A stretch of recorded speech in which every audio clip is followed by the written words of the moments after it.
Hero and they put Tiny mid. If he's picking Magnus, he's smiling right now. It is a Magnus! My JT! Magnus. You may now select He used to your be so heroes. happy. Number 1 is coming your way, but first, some words from Coach. Of Gaimin Gladiators. First of all, you guys had up in the previous game, so that is going to be interesting. I understand that you are Danish, and obviously we are in Denmark.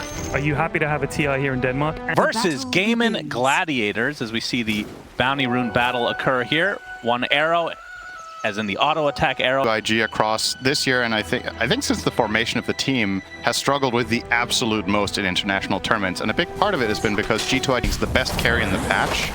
And yeah, it's entirely possible that she gets bumped up. Let's see, Baboka 5 stacks of poisons. That is a lot of damage. Celery's actually going to live. Yeah, that's surprising as well. So good first blood for Gaimin. I mean, this is an old school combo. Disruption into LS. Like to make a move to activate their Ench, and Pango can combine with that very well for a potential tower dive. Uh-oh, top lane. And LSA. It'll be fine, but yeah, the pressure on to JT here.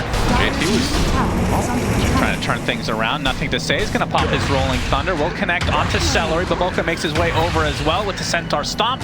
That is, well, it almost was a perma-stun, but regardless, they get the kill onto Celery. So there is that combination of heroes, but not in the way I was imagining. This was a response rather than them taking initiative and die. Nothing to say being top of the net worth here is surprising to me. That is a good look right now for the Pango. Is behind an experience against Sand King as expected, but the gold is there.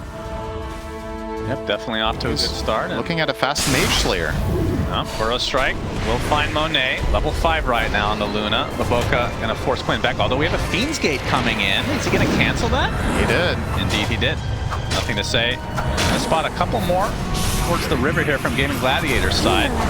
Quinn taking some creeps. Arrow's not really gonna hit. Nice block from Baboka. Stacks on Baboka from that Shadow Plug. That's gonna do a lot of damage with the Starstorm on top. That is actually enough. Celery gets credit for that one. LSA does clip JT, but no kill to come. And of course, you see the stack on these Ancients. Yeah, Gaimin Gladiators, this is a very planned out move. They know the stacks are there, they really want to contest them and use the Sand King Underlord power right now, but with Underlord not connecting, he actually can't make it back here. RP, Skewer. Skewer back into the tier 1, Duraccio. LSA is going to hit, but there comes nothing to say on the Pangolier, and that'll bring the Lina to her knees. And it looks like Tofu will possibly be next, has the last leap usage. Snowball does connect, so that's 2 kills going the way of G2IG in defense of their triangle. Yeah, and they didn't even lose. I did give you the challenge to mention it once every 15 minutes. Keep the timer in mind. You have to talk about him again within 25. So. All right, yeah, we're good for a while. Yeah, you're on par. Maybe I'll give you a little buffer here. Quinn. Okay. This time it's definitely connected. There is the Pit of Malice. Monet in a lot of trouble. X-Nova's the one to die first, though, and doesn't look like they can catch up to the Luna. That's honestly all of this rotation just for a Tusk. This is a pretty good result for G2IG if they get out of dodge here. He will get purged on MTS, but nobody can really connect. However, Baboka, probably not so lucky. Arrow dodged. Okay. Has the healing going. Only 1 stack of that Shadow Poison. So a lot of wasted time here for Gaimin Gladiators. Yeah. Second Magnus game of the whole tournament. He's been a very unpopular hero. He's 1-0, I believe. When he'll find an opening. Easy arrow setup. Well, the snowball will delay things, and some allies are coming over and he gets to the high ground. That's a big shield crash from Nothing to Say. He gets the Rolling Thunder off as well. Looks like they might have to just settle for the Shadow Demon, but still, no kill going the way of Gaimin Gladiators. When I said easy kill, I meant Shadow Demon. Yeah, of course. No, that became really uninteresting. Usually I'm really into that, so. Yeah. Monet getting worse in my old age. Out here. Yeah, this is a big moment to dodge, but... Okay, we got the Burrow Strike, looking for the arrow setup. X-Nova takes it. Nice Pit of Malice, though. The Eclipse comes through, trying to dissuade them from coming any further. Tofu taking quite a bit of damage. RP onto 2 here. Nothing to say with the Swashbuckle and his ult onto 3. He's going to use the roll-up as well as Ace. He's a bit isolated. The Gleipnir's going to connect on 2 in the meantime for Duraccio. And now the aggression from Gaimin Gladiators continues. They get 2 kills on 2 cores. Epicenter to follow from Quinn. Nothing to say. Not going to have much to say after this. That is for damn sure. Although he is pretty tanky with that shield crash, and the Drinking Buddy's getting a little extra moves. Maybe a double Burrow Strike from Quinn, and the damage is just unbelievable from Gaimin Gladiators. Triple kill for Ace, and this is going to be a full team wipe at the 17-minute mark. Dominating, I guess. Wow, ultra kill for Ace.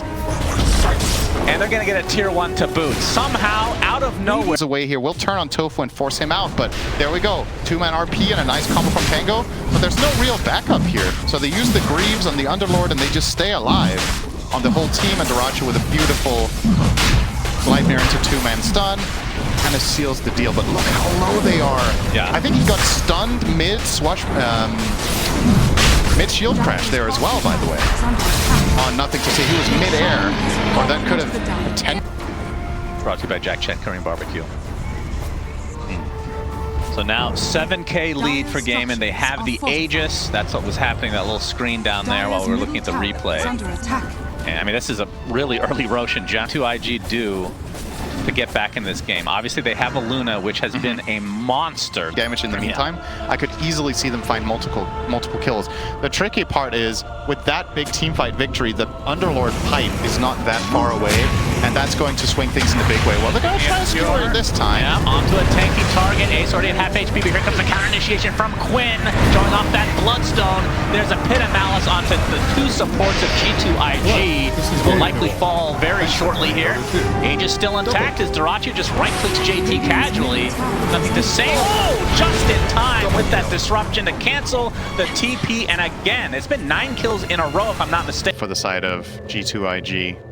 But I do think the mindset here should be we should look for a fight. I think if you keep giving Gaimin the map control, you're just kind of digging your own grave. Oh, he's actually going for an epicenter with the follow-up stun from the Mirana. Nothing to say, gets off the roll-up into the Rolling Thunder. Looks like he's going to be fine, actually. Quinn's going to take a full eclipse, but there's a disruption from Celery to save him. But the RP on the 3 heroes with a huge skewer to follow. Do they have the damage to follow? Duracho is actually standing his ground. Remember, he still has the Aegis. And after all of that, they get 4 kills on Gaimin side, and all they lose is the Aegis, and it will likely just be a full team wipe again. Tofu does die, so finally a kill for G2IG, but my goodness, this escalated quickly. Yep, as we said 10 minutes ago, this one is not going to be for one team and wrong for the other, and here we are. It happens. I think 7 minutes ago, this was dead even in net worth. That's how I remember it. So Gaimin have effectively gained 2,000 gold per minute over the enemy team. And they're getting 2 lanes of Rex. They just hit critical mass. They got 2 tanky. Will they get 2? I mean, it's so early that the respawn timers are very fast. It's G2 right now without Pango. Quinn has a shield rune. You do not want to deal with. He is not killable. Well, they do have Enchant, but that's true. That's true. Duracho going to work on the top tier 2. This looks right. This hero has just been buffed so much. It has a tendency to get this rich. If you're ahead, you can just walk around with the Sandstorm Dust Devil and just keep farming. RP onto Duracho, but the disruption will be enough to save him, though. He's surrounded by enemies right now. Ace with the Pit of Malice from the side. Duracho trying to run away, slow to a crawl, getting his Laguna Blade. Oh! Epicenter from Quinn, destroying everybody from G2IG. And that's it.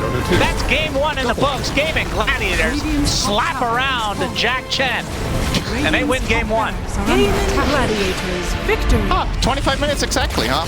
Well, yeah. That's It's just so weird when you watch other teams. I mean, I know Liquid's pretty fast too, but a lot of these games are like, you know, it's going to last around 40 minutes generally, but just really